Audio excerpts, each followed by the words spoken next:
to the stream, another late night stream. You know, still working out that schedule because, you know, schedule's been crazy for the past couple days because I'm trying to get everything sorted in terms of the I'm trying to get everything sorted when it comes to my scheduling and everything like that because pretty soon my schedule's gonna change and it should become consistent if everything works out with one of my jobs because I have one of those bosses, if you know what I mean. Like, you know those bosses where they're like, oh, I could give you those days off, but can you really, like, come in still? Is there, like, are they negotiable? I'm like, no, dude. Those are not negotiable. You know, like, if I'm asking for this, it's because I really need it. I'm not asking because I'm joking around. Because what's going to happen is I'm gonna be moving my streaming schedule to Tuesdays and Thursdays because that's when my class days are. And this, like, I legitimately, basically, I told him, hey, these are my class days, right? Tuesdays and Thursdays, right? I have to go and drive out an hour out to school. I have to attend a 4-hour lecture and then come back. And he has the audacity, my boss has the audacity to be like, but is there a chance you can come in after work after that? I'm like, fuck no. Fuck no. Who the hell would go and travel out for school, go through the ordeal of just dealing with everything, and then just to go to work and get screamed at by customers? When he said that, I was like, what type of world do you live in? 'Cause I'm sorry, I don't think we live in the same bubble, right? I don't think we live in the same world where someone has the energy to go through a whole rigorous class load and then be like, oh yes, I will definitely be screamed at by customers and be putting away heavy equipment. I definitely have the energy for that. I'm like, what the hell? What world do you live in, dude? But hopefully, you know, that gets approved and then that would probably start not next week, but the week after that. Because school schedule and everything. I'm excited. My classes are basically, I'm doing film class. I'm finally taking the film class that I need to take. But, luckily it's not with the teacher I hate. Luckily. Because, like, what happened was I had to put off school for a whole year. Because what happened was there's this teacher that I don't like. And he's the only one that teaches this class. Well, used to be the only one that taught that class. And what would happen is that last year, fall, I enrolled in the class and everything like that. But because he didn't feel like teaching this class, remind you guys, literally, I have to take this class because it's a prerequisite for the rest of the classes for my final term. Right? And this dude just up and's like, nah, I'm not feeling it. See you next year. Because also, he doesn't teach it in the spring. So I had to wait a whole fucking year just to get back. Just to get back to it.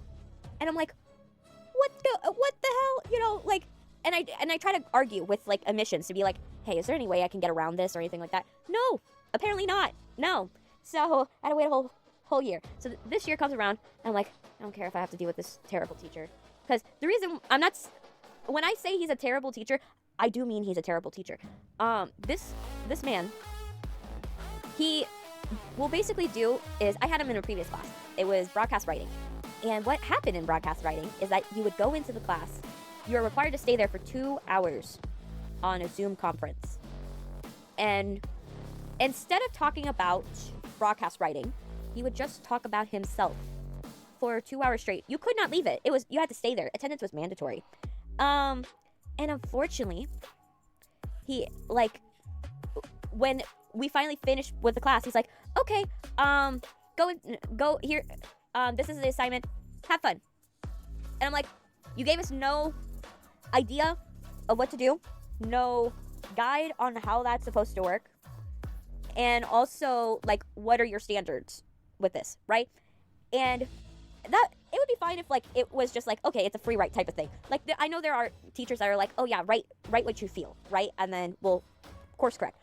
But this teacher was a very strict grader, so he would give you no layout of what you were learning. You had to figure it out on your own. There also wasn't a textbook, so it's not like there was anything for us to really reference. He was like, oh, if you have any questions, reference the syllabus. And I'm like, dude, the only thing that's on your syllabus is just code markers. That's it. No structure, no nothing for how we're supposed to write these. And these are different genres of script writing for broadcast. And of course, no, I didn't do well in that class.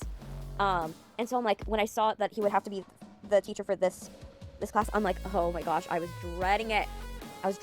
And then, luckily, I pulled up my computer yesterday, and I see a very wonderful sight. He was replaced.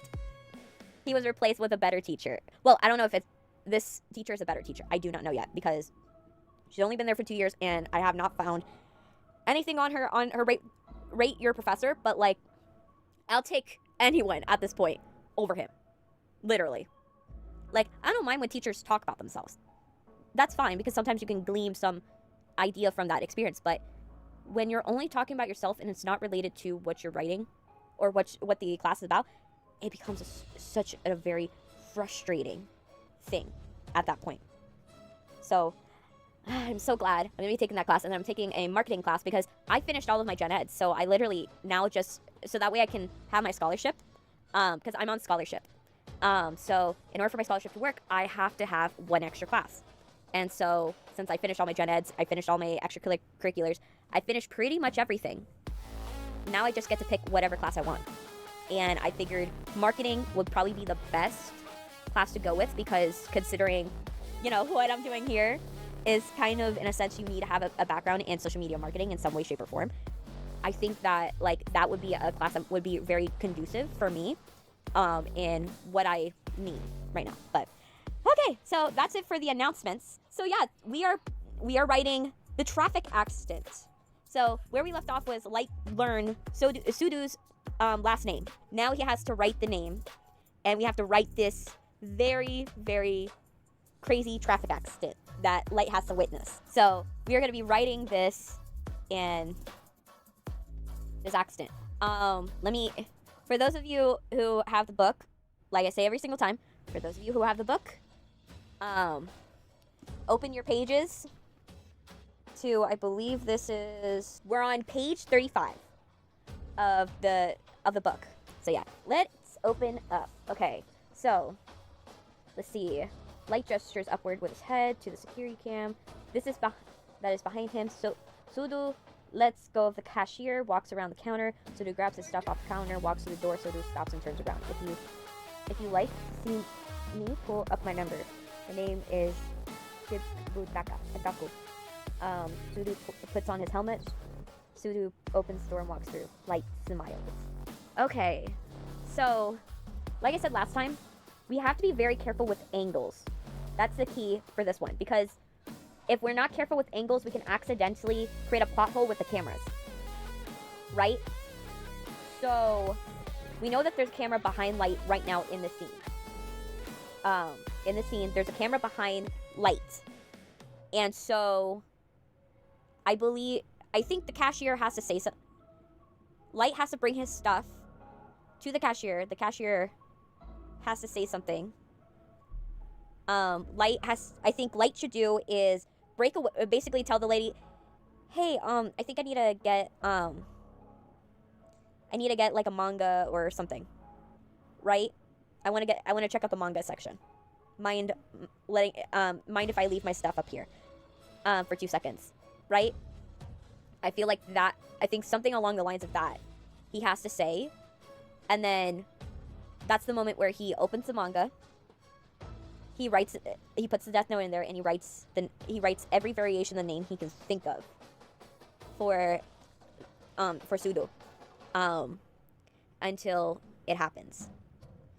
And then he grabs the manga, brings it to it, because he can't just, if he's looking down and reading a manga, right? And then he could put it away, but it could prove suspicious later on that he took some time, read a manga. For someone who's looking for someone that's basically writing in a notebook to kill, right? Someone that's looking for suspicious behavior of some kind, that would be something where it'd be suspicious, because if you're a teenage boy and you're looking for a manga, right, and you are taking like a good amount of time with this manga, right, you wouldn't be putting it back. It's more suspicious of him putting it back rather than him buying it. So I believe that Light buys it because it's a good cover. Oh, hi. Oh, thank you, Ranger Athena, for reading. Oh my gosh, thank you so much. You're and thank you, Fluffy Cloud, for following. Oh my gosh. Oh my gosh. Wow. Hi. I hope you had a good stream. Hi, you guys. Oh my gosh, this is the first time I've ever been rated. So, this means a lot. Oh my gosh. Hi, guys. Oh, wow. I hope your stream went well. Oh, we did. We're looking for someone to rate, and we saw new faces in writers, and we had to come by. LOL. Not gonna lie, yeah. I love that. Yeah. I'll keep you in mind if I when I go to see for people to raid. For my streams eventually, not eventually, but if I see you at the same time, I wouldn't mind rating you. Oh my gosh, thank you so much for rating. Oh my gosh. I always love having more connection with people in the community, especially, fellow writers. We gotta stick it together, because, even though we might not be writing in the same style, I'm more screenwriting, some people are more novel writing, I find that, we're still putting pen to the paper, we're still coming up with these obscene worlds. Oh my gosh, yeah. And in my case, I like going pretty dark with my writing, I'm not gonna lie. I love writing just the most sadistic type things. So, yeah. But yeah, I think that all writing is good. Yeah, I'm more of a horror writer. I prefer horror because it's a good vessel. Oh yes, torturing the snot out of characters. I'm not gonna lie, it is true. It's very cathartic because you have the ability to work through trauma from your past. Through doing that, I think in a way you're able to work through trauma by doing that, by torturing characters, and also on top of that, it's also you're able to kind of examine the human condition very well. That's why I love horror, because it's an idea of going and taking a character and putting them through very, very hard adversity, and then having them come out the other end of it like a different person, in a sense. And that's with every hero's journey, but I feel with horror, we're able to see people from an outsider's point of view, and we're able to basically see things that talk about topics that are not really talked about if it were a more happier story. Something that I really admire about horror is you can talk about body dysmorphia. You can talk about these disorders and these very important topics, but in a way where an audience that doesn't relate to that can understand it. In a way. Oh gosh. Oh man. But yeah, but basically for me, I love for example, Frankenstein. Frankenstein is a good example of body dysmorphia. This is a person that was created, brought into being, and then to look down, and everyone around them makes them feel like they're a monster because they look different. And then they look down at themselves and they just see everything that's wrong with them. And I feel that's one of those stories where you definitely need, if I ever had the chance to, I would want to address that, because at its core, it's that. It's also stories like Frankenstein and stuff like that, you're able to address things for example, Mary Shelley was able to address the topic of her miscarriage through that. Let me see, what kind of horror do you write, if you don't mind asking? More existential, psychological type, overt, or more monstrous? It really depends upon the story I want to write. I kind of go all over the place, but it depends upon the story that I'm going for. Because if you want to talk about the human condition of people who are different, being treated different, I go for more monster horror, because monsters are the greatest form of being able to create something where an audience can understand visually, and then being able to translate that into issues that are something that people deal with day to day. Whereas, for example, take for instance a psychological horror or a slasher, right? Those types of films or stuff like that, I like to view it as the view of how predatory our lives have become. In a sense, the world in a way where like you're looking at what horrors can man do when not held back, right? So like what horrors can man do if you gave them an extensive amount of money, right? Or so like that Squid Game I consider as a horror because of the fact of that what would people do if for the chance to have money, right?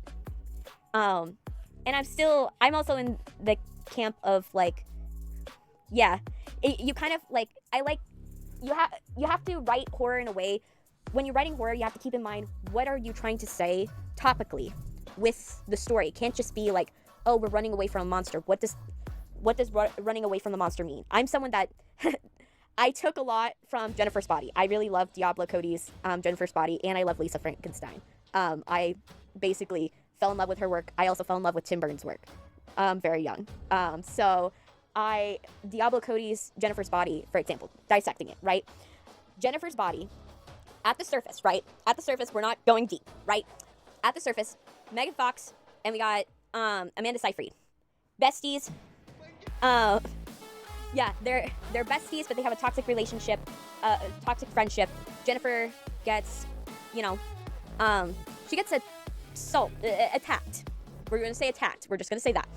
She gets attacked by this band that takes advantage of her, and they make fun of the whole thing of taking advantage of her. And then she dies. She comes back to life, but she becomes a demon. And because she can't kill the people that did this to her, she just goes after boys because she feels that boys are the problem, right? But she's also she's also killing the boys because most of the boys, they're getting too close to Needy, and she wants Needy all for herself. So that's Jennifer's Body on the surface, right? That's surface level. If you go into Jennifer's Body through a slasher movie idea, right? Jennifer's Body is the first film where we are able to empathize with the victim. Because when basically we're set up to Jennifer from when she was little, we're set up to know she's like a very kind, she's not the kindest girl, but she's not like Regina George. So we're set up that she doesn't deserve what Low Shoulder does to her. And then the scene where they kill her, it's not shot like how a normal slasher film would.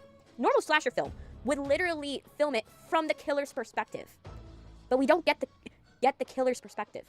We get Jennifer's perspective of them making fun of her crying out for help and for her being victimized in this way. And we see how terrified she is. And when you watch it, you cannot take pleasure in watching that. The audience can't separate themselves, because that's what often happens with slasher films. We separate ourselves from the victim, and it's just like, oh, why didn't they go and close the garage door? Or so that happens because we get into the mindset of the killer, in a sense. And then what inevitably happens to her is she goes and she, comes back to life.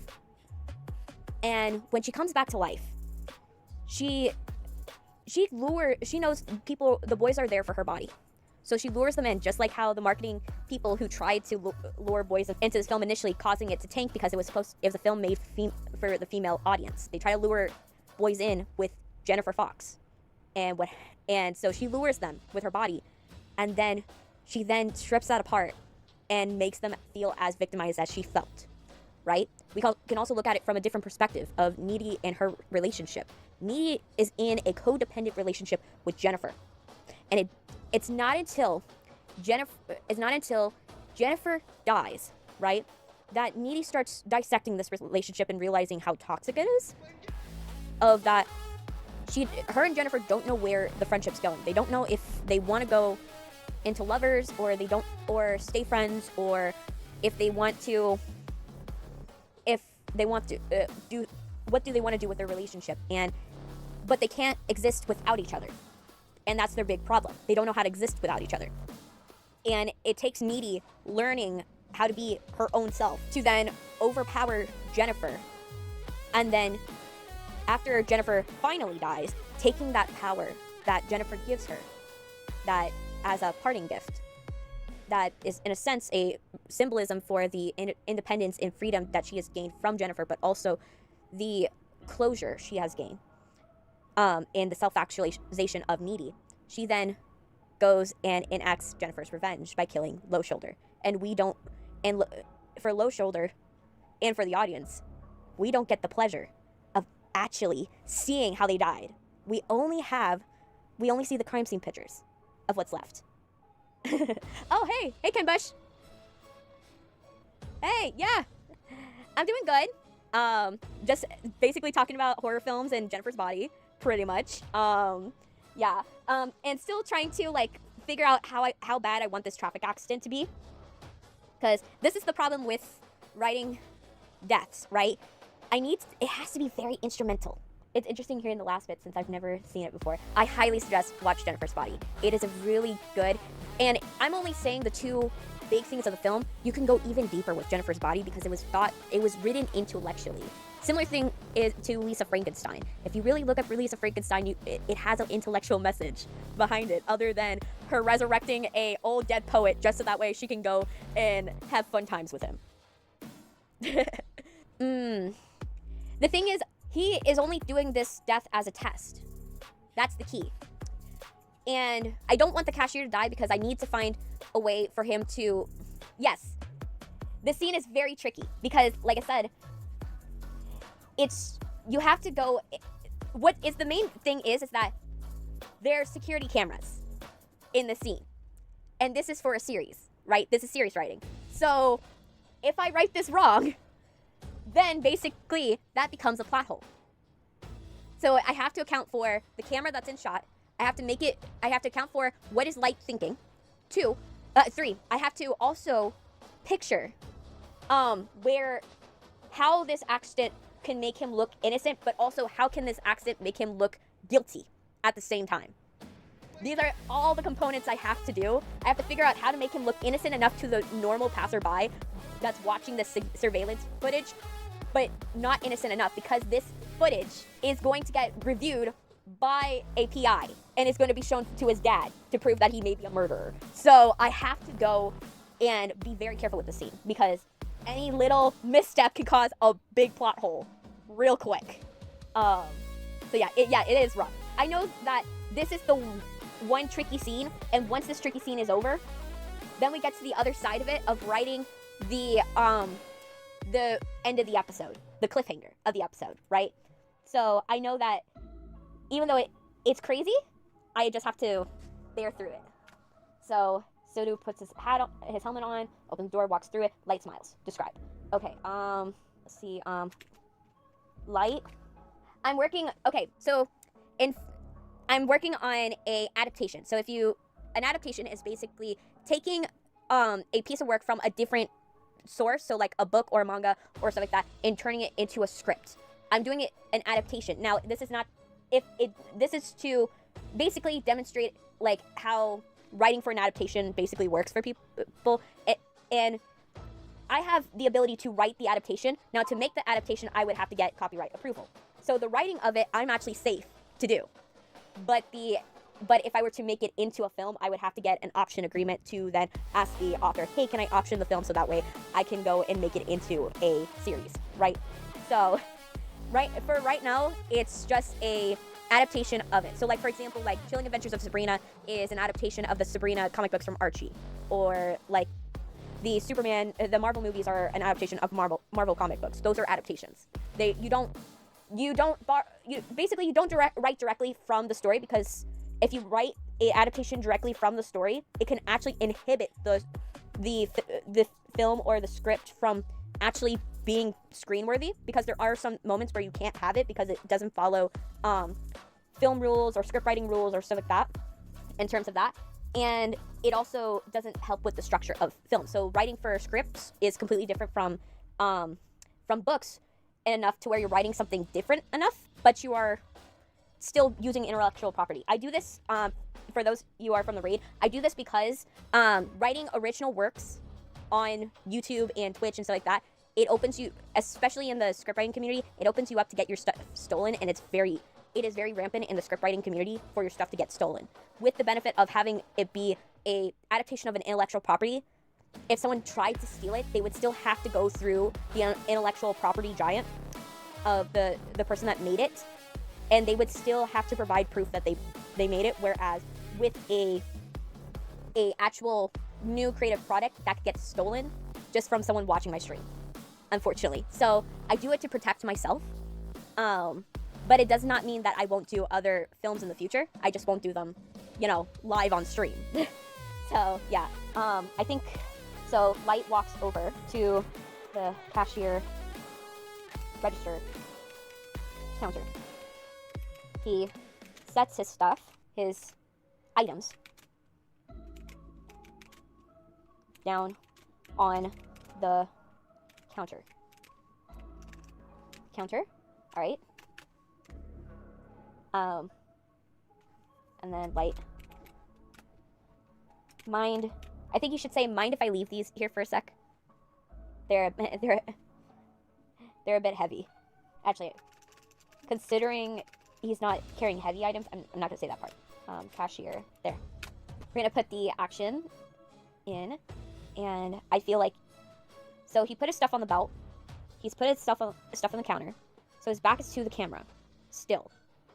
His back is to the camera still. Cashier's still shaken up. Is still, so I feel like we should give her space to think. She's not gonna say, I think, sure is the most she's gonna say right now. And then he's gotta go, and walk over to the manga section, right? He's gotta walk over to the manga section of the, of this convenience store, right? So he has to walk over to that section, flip through pages, then obviously get the notebook out of his bag, put the notebook in, write the names, write the variation of the names. And then he then grabs the manga, and goes to her. She checks out his stuff, and then he walks out. And then I believe he should check his watch. The clock should strike on his watch, right? The little handle thingy, the little time thingy, right? You know what I mean? Like the hand, right? Should like tick, right? And he's like, okay, this is the moment that he dies, right? And then he watches this wonderful masterpiece of destruction happen. I feel like, see this chain reaction in my head. Driver of a truck nods off on a wheel. And it has to be one of those trucks, right? From every anime. Whenever you see someone get hit by a truck, it has to be one of those trucks. Has to be. So I feel like nods off a little bit. And then, so he's like, he accelerates by accident, right? The guy pulls out, or no, the light goes green. Guy starts driving out, but he's a little woozy. He's nodding off. And then the guy, not paying attention, pulls out in front of him, smashed by truck. Bike gets hurtled across the street. Bike gets flipped several ways to Sunday, across the street. Dude sprawled out on the floor. Helmet, probably down the street also. Bike catches on fire. I feel like the bike should be on fire. I don't know why. Should be catching on fire. And we just, while the flames just highlight over Light's skin, he is like smiling a little bit, but just slightly, right? Just a sinister smile. Yes, the isekai truck. Yes, you know what I'm talking about. Yes, the isekai truck. You know what it is. Yes, I feel like the guy needs to be a joke, because it's one of those jokes where like, so whoever see, you know, it's one of those jokes where it's like hinting at, oh yes, this, I know this is an anime, and we all know this came from an anime. We all know this is like takes place in Japan, and like, so it's like a joke to the audience in a sense, right? The isekai, it's like a joke within itself. Yes, it has to be the isekai trick. It does, because it fits. It's a joke to the audience, and while it has to be a moment where you're seeing this unfold, and you're laughing because you know what the truck is, right? You know what's about to happen, and then after you start laughing, then you see the horrible destruction and gore that just happened, and you're like, mouth gaped on the floor, drops to the floor, and you don't know what to say at that point, right? I feel like that's how the scene should go. I told you I'm dark. Oh gosh, so let's start killing people. Okay. Light walks over to the manga aisle adjacent to the register counter. Yes, that's why I like doing it. Because, like, did you ever hear Walt Disney say, for every laugh there has to be a cry? Well, I believe that for every laugh there has to be a horrifying thing that happens. So that way it balances it out.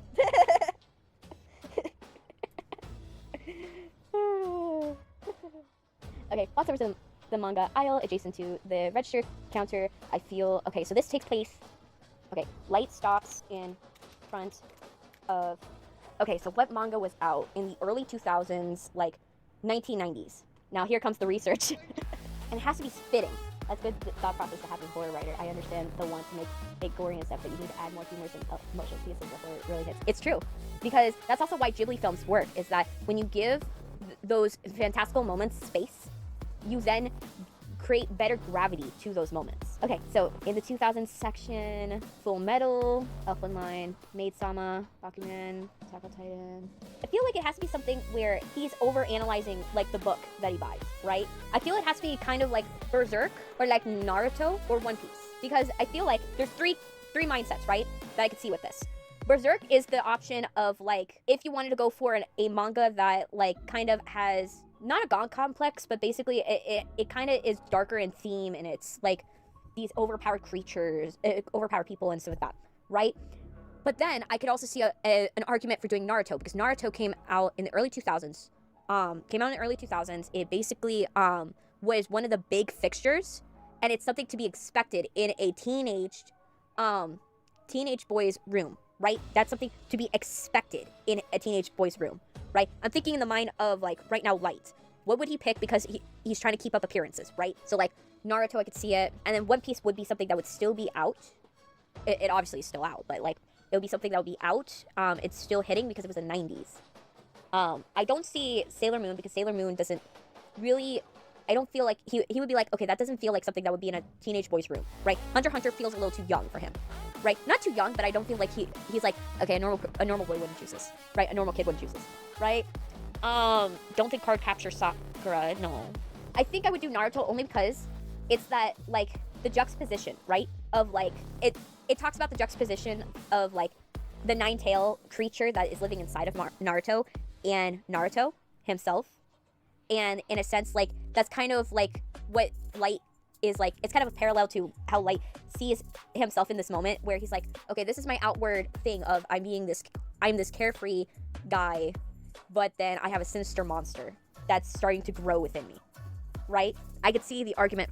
I see it, okay, it has to be Naruto in that sense, because of how it just feels so, one, it fits the time period, two, thematically, and it's just, it would be in a teenage Japanese boy's room. That's also another problem with, like, writing for this, is that you have to be very conscious of the time period, and also conscious of what was available in Japan, right? What was available in Japan during this time period of the early 2000s of Naruto manga section. He bends down and grabs a issue and flips open the pages. He reaches with the other hand in his bag and grabs the Deathnote. He puts the Deathnote on top of, he opens the Deathnote. He puts the Deathnote on the issue of Naruto and opens it. He grabs his pen and the issue stands up. I want him to be standing, right? So he's giving the appearance from the cameras, right? They're seeing the look on his face, right? They're seeing him reading, making it look like he's reading, right? So it looks like he grabbed an issue of a manga, right? And is reading it. So what he's really doing is writing this dude's name over and over again.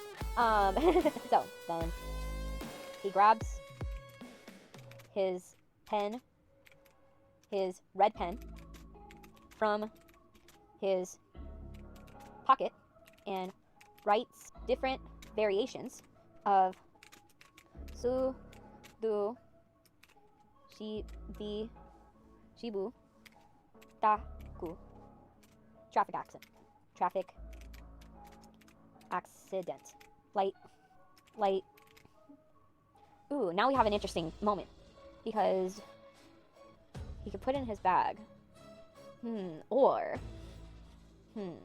we have to make it look not suspicious. And if he, like, kind of goes and puts something in his bag, is gonna show on the camera footage, right?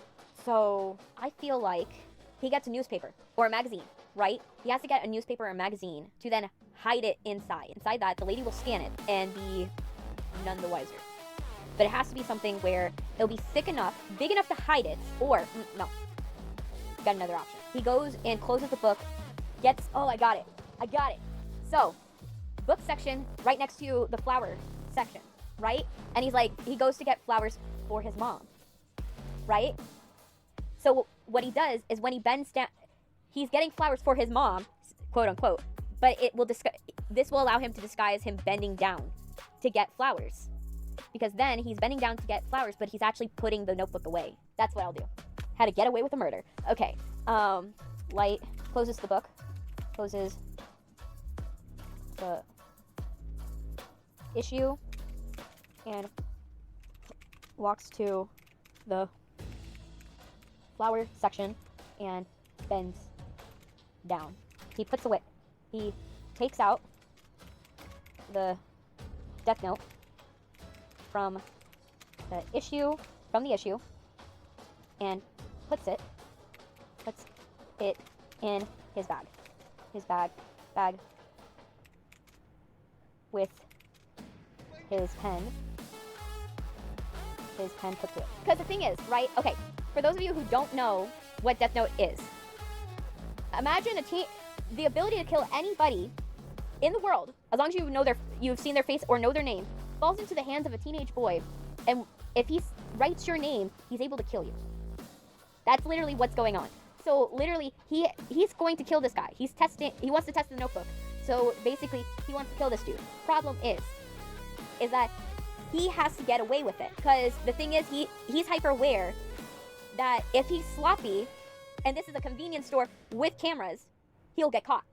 I'm adapting the idea. So it's a fun fan adaptation.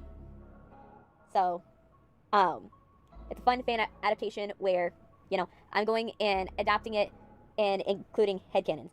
I've watched like 2 episodes of Deathnote, by the way, TWD. There's some, Deathnote is one of those where it's kind of fallen out of public consciousness, especially after what happened with like Noah Jonas, Netflix trying to do a live action version of Deathnote and horribly doing it wrong. It's kind of fallen out of public, consciousness in a sense. And when I chose this one, I was like, well, if I choose this one, it's gonna be one where I don't think I would ever, I don't think I would be ever able to adapt it. Like, not say adapt it like for writing wise, but like adapt it film wise, right? Like, if someone gave me the money, I would definitely do it, but it's not one that I don't think I could do easily. So there's no like craziness to do it. Like, there is one anime that I'm holding on to, that I am adapting in the background, that I would love to do, and I have the resources to do.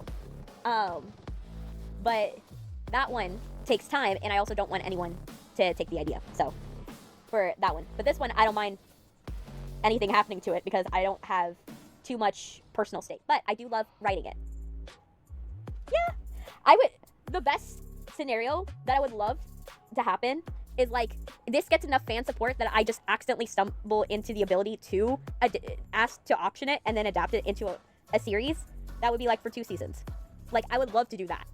But I know that it's not the most likely.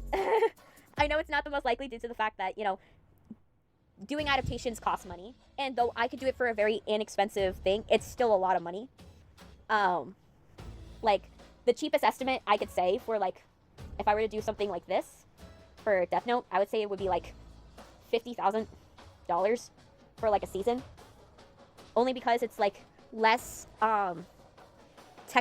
it's less crazy technically, right? Because of the fact that Unreal Engine exists. So you can do a lot of the crazier moments in Unreal Engine, but still it's like one of those where it still costs money. And I don't think anyone really has like $50,000 to just spare on anything. So yeah, but it is what it is. But it would be cool to be like, oh, this gets enough notoriety that basically Takashi Obita basically is like, oh yeah, like I would love for you to have the right to like adapt this into a live action like adaptation, or even like a animated adaptation, just a different version of animation. Like I wouldn't mind doing that. Just it would require money, frankly. But it is what it is. This is one of my favorite things about being a producer, is the writing process of it. Going and writing everything without holding back. Yeah, I really do hope, because like, if I would love to become that person where I would just be doing all the anime adaptations of everything and being that person on YouTube, of like, oh, you have an anime? Well, they'll adapt it. You know, I would love to be that person, you know, to be that producer and have my friends, you know, help me produce it. But yeah, it just takes time, you know. But yay! So he has the Deathnote, his pen clipped to it. He grabs, okay, he takes out the Deathnote, puts it in his bag with a pen clipped to it. He grabs flowers and stands up. Stands up to smell them. He walks to the register counter. Okay. Look, we're going right. Making good time. Okay. So let's see.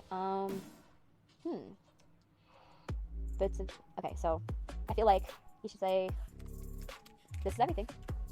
I think this is everything. I think this is everything. And cashier. May I have your phone? May I have the number for the order? Your phone number for the order? May I have your phone number for the order? Your phone number for the order? The order? Sure. It's, for now, I'm just gonna put a, like, XXX. I'm just gonna do the Hollywood thing of just put hashtags where a phone number would go until you have, like, you know the number that you're allowed to put in. So, no, let me put it in action. Cashier types on the keyboard of the computer, and then bags, puts lights, items in bags. Thank you for earlier. There it is. I'm terrible at spelling. I am horrible at spelling. I'm bad. Thank you for earlier. He's a pain. That's fine. It's fine. Was happy I was here.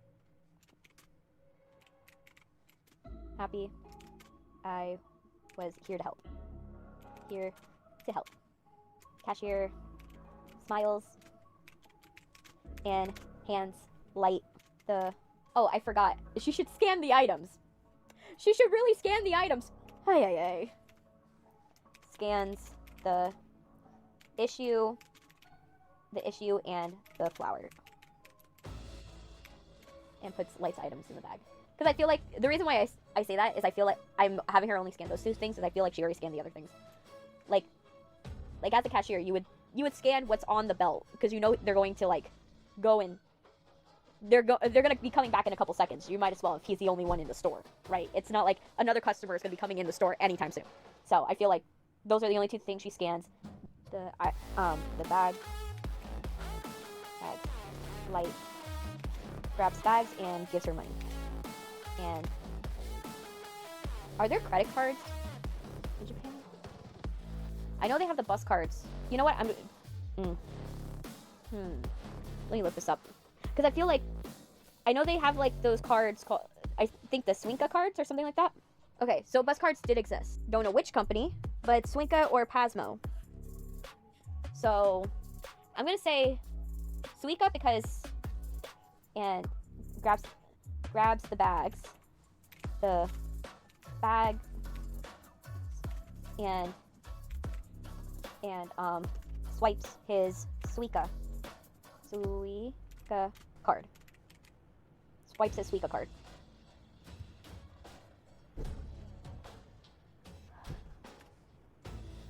Light walks to the door and opens it. Now we're outside. For the main event. The main event now. Exterior city evening. The sun is setting. The sun is setting over the city. Light walks out the open door. Yay! We got to 250 words. Cool. Yay! We got to the goal. Okay, sun is setting over the city. Light walks out the open door. He checks his watch. Checks his watch. The clock hand moves. moves, and ticks. Light looks at the street. Looks at the street. Because he knows what's gonna happen! Looks at the street. The traffic light, ticks, light, changes from red to green. Red to green. Oh, just screenwriting Deathnote. You know, I'm about to write the traffic accident that light causes. So, yeah. Basically, driver dozy at the wheel. Basically, driver's dozing off at the wheel. Hasn't had Red Bull, obviously. Is going. Sudou is going to pull out in front of him and get hit. Is not going to pay attention and pull out in front of him and get hit by a car. Not a car, a truck. No, it's a fan adaptation. Traffic lights change from red. That a truck driver looks very tired, and is slouching over the wheel. Is slouching over the wheel. Slouching over the wheel. The driver's eyes are heavy and closed. Sudou, frantically,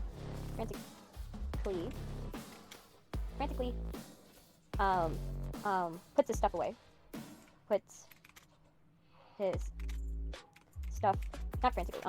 Quickly puts his stuff in the seat compartment. Closes it. He closes it. Sudou closes it, and sits on the motorcycle. Sits on it, pulls on the... He revs the mic... He revs the motorcycle. He revs it and speeds down the street. The isekai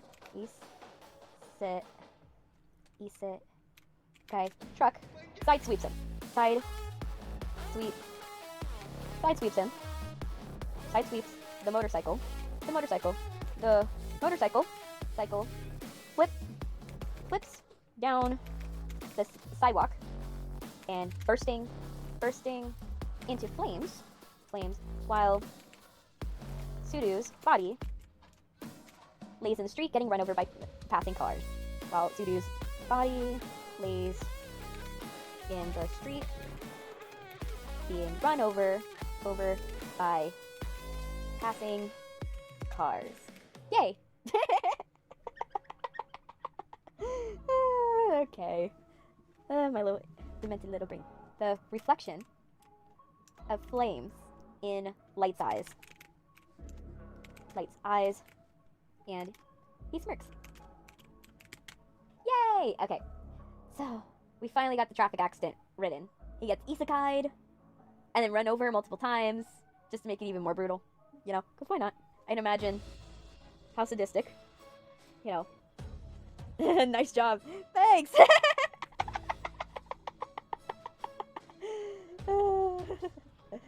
It helps that I have a very, very vivid imagination. Very vivid imagination, and I'm very, very vivid thoughts. Oh man. Yeah. At least, you know, we got through this scene. Now, the next scene we have to get through.